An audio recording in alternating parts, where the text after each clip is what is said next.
The Philippines have seen its fair share of economic challenges and triumphs.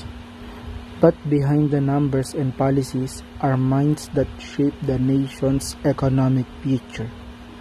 One of them is a man whose ideas and research have left a lasting impact, Raul V. Pavella, a national scientist in the field of economics. Raul B. Pabella was born on April 12, 1947, and he started his academic journey in an unexpected field, philosophy.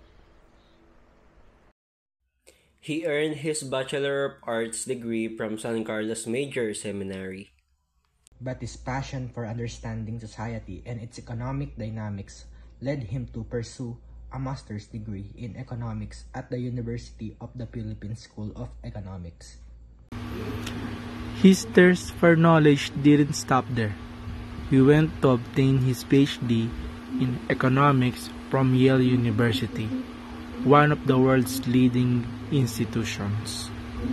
With a sharp mind and a passion for problem solving, Pabella made groundbreaking contributions in several areas of economics.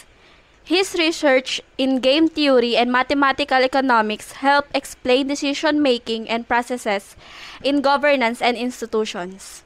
He delved deep into the role of property rights and institutional reforms in economic development, proving how policies can either push a nation forward or hold it back. His invaluable contributions earned him the highest honor in the Philippine science, the Order of National Scientists in 2011.